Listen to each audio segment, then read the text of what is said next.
ये वीडियो देखकर आप ये तो समझ गए होंगे कि कैसे सिर्फ इंडिया में ही नहीं पर वेस्टर्न कंट्रीज में भी आज सनातन धर्म का डंका बज रहा है। काफ़ी सारी वेस्टर्न कंट्रीज ऐसी है जहाँ आज के समय आपको काफ़ी सारे टेम्पल्स देखने को मिल जाएंगे। और ये भी काफ़ी देखने वाली बात है कि कैसे दूसरे रिलीजन्स के लोग भी आज सनातन धर्म की ओर अट्रैक्ट हो रहे हैं, सनातन धर्म को अपना रहे हैं। काफ़ी सारे हॉलीवुड सेलिब्रिटीज ऐसे हैं जो सनातन धर्म को अपना चुके हैं, जैसे Hugh Jackman, Miley Cyrus, Angelina Jolie, Brad Pitt, Sylvester Stallone, Steve Jobs, Robert Downey Junior, Will Smith and the list goes on. Well, जिन्होंने सनातन धर्म को अपनाया है उनमें से ज़्यादातर लोगों का ये कहना है कि सनातन धर्म में उनको उनके हर सवाल का आंसर मिलता है, लॉजिकल आंसर्स मिलते हैं। वेल, सनातन धर्म तो आज वेस्टर्न देशों में काफ़ी पॉपुलर हो रहा है। उसके साथ साथ इंडियन प्रैक्टिसेस जैसे योगा और मेडिटेशन भी काफ़ी पॉपुलर हो रही है। 2010 से 2021 तक योगा की पॉपुलैरिटी 64% की ग्रोथ से बढ़ी है। अकेले यूएस में ही 35 मिलियन लोग ऐसे हैं जो डेली योगा प्रैक्टिस करते हैं। सनातन धर्म आज इतना पॉपुलर हो गया है कि कई क्रिश्चियन परंपरावादी लोग इससे नाराज हैं। यहाँ तक कि जगन्नाथ यात्रा के दौरान ये लोग प्रोटेस्ट करने पर उतर आते हैं।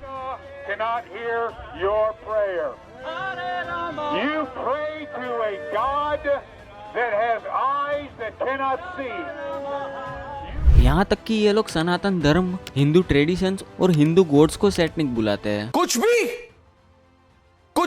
और ये नाराजगी इसलिए है कि इस समय वेस्टर्न देशों में क्रिश्चियनिटी की पॉपुलैरिटी कम हो रही है। नई जनरेशन के लोग क्रिश्चियन ट्रेडिशंस को फॉलो नहीं करना चाहते और सेम टाइम सनातन धर्म की पॉपुलैरिटी बढ़ रही है।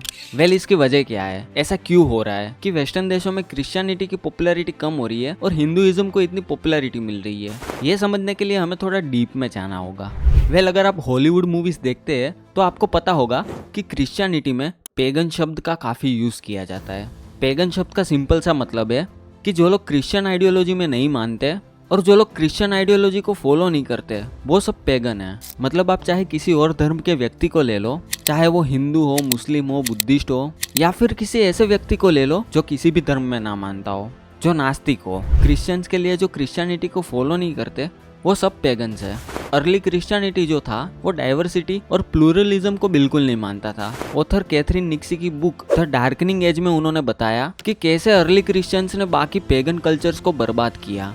उनके स्पिरिचुअल प्लेसेस को तोड़ा गया, उन स्पिरिचुअल प्लेसेस को जला दिया गया और कैसे दूसरे धर्म के लोगों को जबरदस्ती क्रिश्चियन बनाया गया। और ऐसे ही उन्होंने अपने धर्म को सब जगह पर एक्सपैंड किया था। लेकिन आज बात कुछ अलग है। वेल, यूएस की बात करें तो यूएस में करीब 20% लोग ऐसे हैं जो किसी धर्म को नहीं मानते और करीब 21% लोग ऐसे हैं जो कैथोलिक्स हैं। इन दोनों में सिर्फ 1% का फर्क है। इसी को देखते हुए फ्रेंच पॉलिटिकल थियरिस्ट शैंटल डेल्सन ने एक किताब लिखी थी जिसका नाम था ला फिन दे ला क्रिश्चियनते। इसका इंग्लिश ट्रांसलेशन होता है the end of the Christian world. उसमें इन्होंने लिखा था कि इस समय वेस्टर्न देश जो है वो क्रिश्चियन सिविलाइजेशन का अंत देख रहे हैं। उनका यह मानना है कि आज की जनरेशन के लोग सेक्स, सोसाइटी या रिलीजन इशू जैसे ज्यादातर मुद्दों पर क्रिश्चियन आइडियोलॉजी से कम एग्री करते हैं और दूसरे रिलीजन्स के आइडियोलॉजी से ज्यादा एग्री करते हैं। पर सवाल ये है कि ऐसा क्यों हो रहा है? वेल, इसके आंसर जो है वो काफी सिंपल है। जो क्रिश्चियन कंजर्वेटिव्स है वो सोसाइटी में काफी बाधाएं डालना चाहते हैं। चाहे आप गे मैरिज की बात कर लो, चाहे डाइवर्सिटी ऑफ थॉट की बात कर लो, इवन कुछ क्रिश्चियन कंजर्वेटिव्स तो डेली योगा रूटीन को भी डिमोनिक ऑब्सेशन बोल देते हैं। Trigger, is yoga a portal to demonic obsession, possession?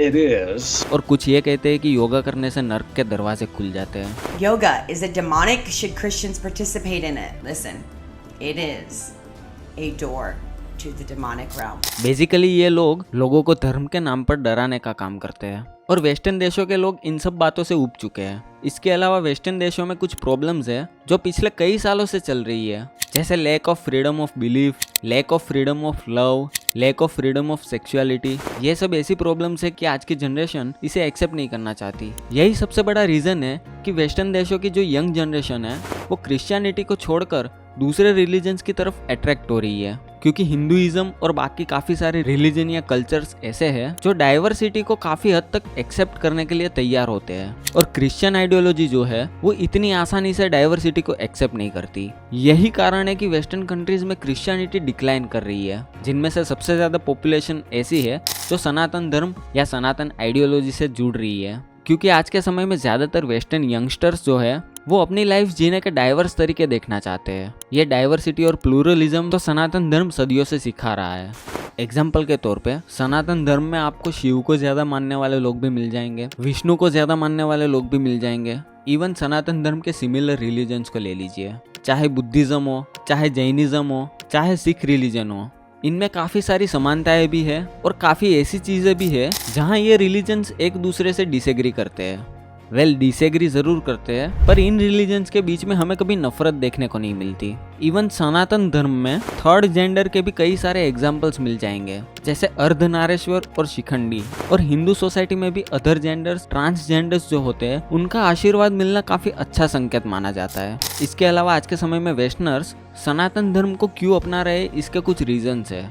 एक तो जैसे मैंने पहले बताया कि क्रिश्चियनिटी डाइवर्सिटी को लेकर इतनी वेलकमिंग नहीं है। इसके अलावा दूसरा रीजन ये है कि सनातन धर्म में कभी किसी को जबरदस्ती या डर का सहारा लेकर धर्म अपनाने को मजबूर नहीं किया जाता, जो काफी रिलीजन्स में किया जाता है। तीसरा रीजन ये है कि आज की जो मॉडर्न वैल्यूज है वो पुराने ट्रेडिशनल रिलीजियस बिलीफ्स के साथ कॉन्फ्लिक्ट पैदा करती है और उन ट्रेडिशनल बिलीफ्स पर सवाल खड़े करती है। जिन क्वेश्चंस के आंसर्स ये सो कॉल्ड धर्मगुरुज देते तो है, पर ये आंसर्स ऐसे होते हैं जिसका कोई सिर पैर नहीं होता, कोई लॉजिक नहीं होता। ऑन दी अदर हैंड सनातन धर्म में भी इन ट्रेडिशनल बिलीफ्स पर सवाल खड़े होते हैं, पर सनातन धर्म के ग्रंथों में इन सारे सवालों के डिटेल्ड आंसर्स मिलते हैं। इन ट्रेडिशंस की जो वैल्यूज होती है वो पूरी तरह से डिस्क्राइब की हुई होती है, जो काफी सेंस भी बनाती है। एक रीजन ये भी है कि सनातन धर्म में इतने सारे धर्म ग्रंथ है, उपनिषद है, भगवत गीता, रामायण, महाभारत जैसी किताबें हैं, जो नॉलेज का भंडार है और इस बात से कोई डिनाई भी नहीं कर सकता। और काफी सारे नॉन हिंदूज भी है जो इन किताबों को पढ़ते हैं, इनसे इंस्पिरेशन लेते हैं और सनातन धर्म से काफी कनेक्टेड फील करते हैं।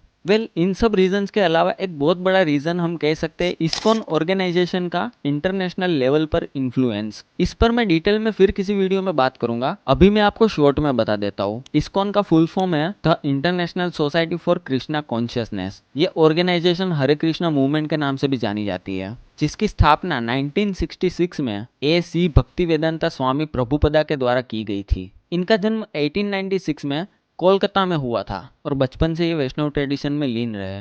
इनको 1933 में इनके गुरु भक्ति सिद्धांता सरस्वती इनको इंस्ट्रक्ट करते हैं कि ये वेस्टर्न कंट्रीज में जाए और श्री कृष्णा के उपदेशों को लोगों तक पहुंचाए। 1966 में प्रभुपदा न्यूयॉर्क सिटी जाते हैं और वहां एक छोटे से स्टोर फ्रंट में पहले इस्कॉन टेम्पल की स्थापना करते हैं। इसके बाद धीरे धीरे लोग इस्कॉन की तरफ अट्रैक्ट होने लगते हैं। फिर बाद में यूएस और यूरोप में भी कई सारे इस्कॉन टेम्पल्स बनाए जाते हैं। और आज के समय आप किसी भी बड़ी कंट्री में चले जाओ, आपको वहाँ पर इस्कॉन टेम्पल देखने को ज़रूर मिलेगा। आई थिंक इस्कॉन का ग्लोबल लेवल पर स्केल करना ही सबसे बड़ा रीज़न है कि बाहर के लोग आज सनातन धर्म के बारे में इतना जान पा रहे हैं और सनातन धर्म को अपना रहे हैं। कमेंट करके मुझे बताओ आपको क्या लगता है। वेल गाइस, आज की वीडियो के लिए बस इतना ही। आपको सनातन धर्म पे मेरा ये वीडियो कैसा लगा मुझे कमेंट करके बताओ। लाइक एंड सब्सक्राइब भी कर देना। मिलते हैं नेक्स्ट वीडियो में, तब तक के लिए बाय बाय।